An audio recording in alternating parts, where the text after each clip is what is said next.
নমস্কার বন্ধুরা, আশা করি সবাই ভালো আছেন। ঠাকুমা শাশুড়ির মৃত্যুবার্ষিকীর ব্লগ নিয়ে আপনাদের সামনে হাজির হলাম। সেদিন সকালে উঠে মেয়েকে স্নান করে আমি স্নান করে উপরে গিয়েছিলাম। ততক্ষণে আর কি পূজা হয়ে গিয়েছিল।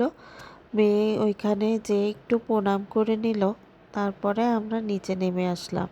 নিচে নেমে মন্দিরে চলে গিয়েছিলাম। এই যে তখন আর কি কীর্তনে বসেছে, এমন আর কি 12টা সাড়ে 12টার দিকে অনেক লোকই হয়েছিল, প্রায় 2-3 হাজার না, 2-2.5 হাজারের মতো লোক হয়েছিল।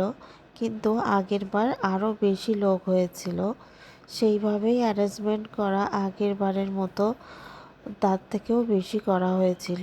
সেই জন্যই অনেক খাবার বেঁচে গিয়েছিল।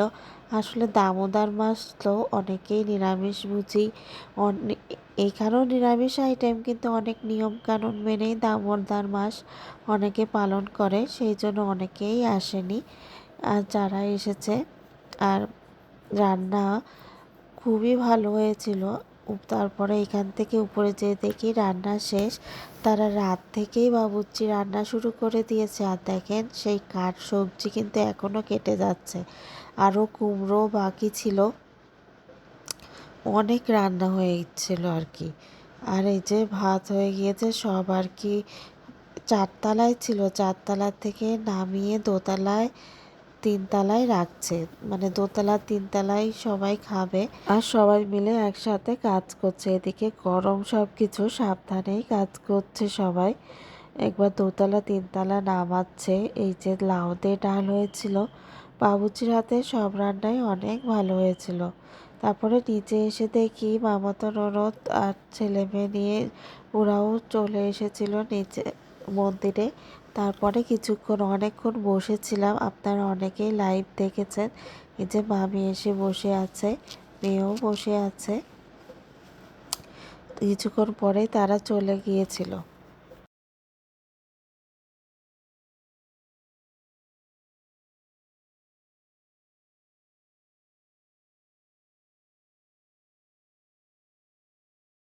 তারপরেই আর কি ভগবত পাঠ করতে আসলো। তারপরে সবাই বসেছিল, আস্তে আস্তে অনেক লোকজন হচ্ছিল। তারপরে দেবর পাশে ছিল, চলো তা বললাম যে একটু ছবি ভিডিও করি সবাই মিলে।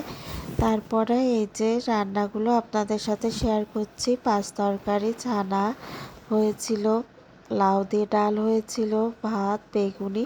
বেগুনিতে আবার দামোদর মাসে বেগুন খায় না, তাই বেগুনি হয়নি। আর কুমড়ো ভাজা হয়েছিল।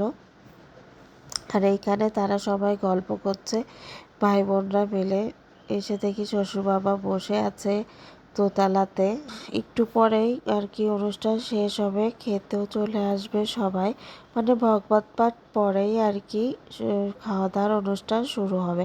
এদিকে তোড়জোড়ও চলছে, কারণ দেরি হয়ে যাবে, সব লোকজন এসে ভিড় হয়ে যাবে। আর এখানে তো আমরা একটু গল্প করছিলাম। এই যে দেবররাও চলে এসেছে, ওরা গ্রামে ছিল, গ্রামের থেকেই এসেছে। ননদ পায়েল ওদের বলেছিলাম, ওরা আসেনি, ওদের কি কাজ পড়ে গিয়েছিল। আর দেখেন রান্নাগুলো কিন্তু আসলেই অনেক ভালো হয়েছিল। যারা খেয়েছে, প্রসাদ পেয়েছে, তারা সবাই বলেছে খুব ভালো হয়েছে। আর এই যে আমরা এখানে দাঁড়িয়েছিলাম, সবাই কী করছে সেগুলো দেখছিলাম। এই যে আমরা দুই বোনে দাঁড়িয়ে দেখছি। আর দেখেন এই যে গরম বেগুনি নিয়ে আর কি দোতলায় রাখবে। বেগুনি বলছি কেন, বেগুনি না, এগুলো হলো কুমড়ো ভাজি করেছিল, কিন্তু দেখতে একেবারে বেগুনির মতো। আর এই যে সব রেডি করে রেখেছে, যাতে ভক্তরা আসলেই দিতে যেন সময় না লাগে। পরবর্তী ব্লগ দেখার আমন্ত্রণ রইল।